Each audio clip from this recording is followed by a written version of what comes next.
നടി ഹണി റോസിനെതിരായ ലൈംഗിക അധിക്ഷേപ കേസിൽ റിമാൻഡിൽ കഴിയുന്ന വ്യവസായി ബോബി ചെമ്മണ്ണൂരിന് ജാമ്യം നൽകാമെന്ന് ഹൈക്കോടതിയുടെ വാക്കാൽ പരാമർശം. ഉച്ചയ്ക്ക് ശേഷം 3:30-ക്ക് കോടതിയുടെ ഉത്തരവുണ്ടാവും. ബോബി ചെമ്മണ്ണൂരിന്റെ ജാമ്യാപേക്ഷയിൽ കോടതിയിൽ വാദം പൂർത്തിയായിട്ടുണ്ട്. ബോബിക്ക് ജാമ്യം അനുവദിക്കരുതെന്ന് ചൂണ്ടിക്കാട്ടിയ പ്രോസിക്യൂഷൻ കോടതി ഉത്തരവ് സമൂഹത്തിന് പാഠമാകണമെന്ന് ആവശ്യപ്പെട്ടിട്ടുമുണ്ട്. കൂടുതൽ വിവരങ്ങൾ നൽകാൻ ആജ്ഞ രവീന്ദ്രൻ ചേരുകയാണ്. ആജ്ഞ, ജാമ്യം കിട്ടുമെന്ന കാര്യം ഉറപ്പാണല്ലോ, പക്ഷേ ശക്തമായ വിമർശനം ബോബി ചെമ്മണ്ണൂരിനെതിരെ ഹൈക്കോടതിയിൽ നിന്നുണ്ടായിട്ടുണ്ടല്ലോ. ദ്വയാർത്ഥ പ്രയോഗമാണ് എന്ന കാര്യം ഹൈക്കോടതി അടിവരയിട്ട് പറയുകയും ചെയ്തിട്ടുണ്ട്. മഞ്ജുഷ, ദ്വയാർത്ഥ പ്രയോഗം ശക്തമായ ഭാഷയിൽ തന്നെയാണ് കോടതി വിമർശിച്ചത്.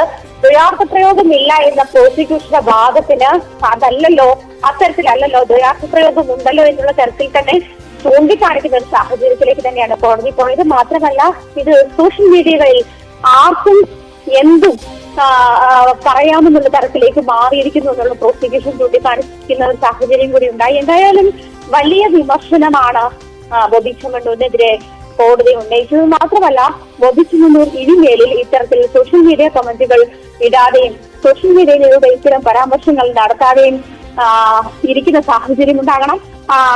ഇനിമേലിൽ അദ്ദേഹം സോഷ്യൽ മീഡിയ ഉപയോഗിക്കില്ല എന്ന് അഭിഭാഷകന് ഉറപ്പു നൽകാൻ പറ്റുമോ എന്ന് കോടതി ചോദിക്കുന്ന ഒരു സാഹചര്യം കൂടി ഉണ്ടായി. പക്ഷേ അത് ഇല്ല എന്നാണ് അഡ്വക്കേറ്റ് രാമൻപിള്ള കോടതിയിൽ മറുപടി നൽകിയത്. എന്തായാലും ജാമ്യം നൽകാമെന്നുള്ള ഒരു തരത്തിലേക്ക് കോടതി ജാമ്യം നൽകാം, പക്ഷേ ഈ 3:30-ക്ക് വരുന്ന അല്ലെങ്കിൽ അപ്ലോഡ് ചെയ്യപ്പെടുന്ന വിധിപ്പകർപ്പിൽ വലിയ ഉപാധികൾ ഉണ്ടാകും, കഠിനമായ ഉപാധികൾ ഉണ്ടാകും എന്നുള്ള കാര്യം വ്യക്തമാണ്. കാരണം വിദേശത്തൊക്കെ വ്യാപാര സംരംഭങ്ങളുള്ള ആളാണ് ബോബി ചെമ്മണ്ണൂർ.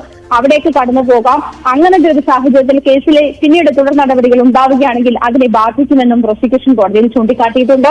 ആ ഒരു സാഹചര്യത്തിൽ പാസ്പോർട്ട് സറണ്ടർ ചെയ്യുന്ന ഉൾപ്പെടെ സോഷ്യൽ മീഡിയ ഹാൻഡിലുകൾ കൈകാര്യം ചെയ്യുന്നതിലുള്ള മിതത്വം പാലിക്കുന്ന ഉൾപ്പെടെയുള്ള കാര്യങ്ങൾ ഒരുപക്ഷെ കോടതി മുന്നോട്ട് വയ്ക്കാനുള്ള സാധ്യതയുണ്ട്. ശരി, 3:30-ക്കാണ് കോടതിയുടെ ഉത്തരവ് വരുന്നത്. ശക്തമായ പരാമർശങ്ങൾ കോടതി വിധിയിൽ ഉണ്ടാകുവാനുള്ള സാധ്യതയുണ്ട്. എന്തായാലും ബോബി ചെമ്മണ്ണൂരിന് ജാമ്യം നൽകാമെന്ന് കോടതി വാക്കാൽ പരാമർശം നടത്തിയിട്ടുണ്ട്. അതേസമയത്ത് തന്നെ ജാമ്യാപേക്ഷയിൽ നടിക്കെതിരെ ചില പരാമർശങ്ങൾ ബോബി ചെമ്മണ്ണൂർ നടത്തിയിരുന്നു. ഇത് പിൻവലിക്കണം എന്നുള്ള കാര്യവും കോടതി ആവശ്യപ്പെട്ടിരുന്നു. അതേ തുടർന്ന് ബോബി ചെമ്മണ്ണൂരിന്റെ അഭിഭാഷകൻ ആ പരാമർശങ്ങൾ പിൻവലിക്കുകയും ചെയ്തു.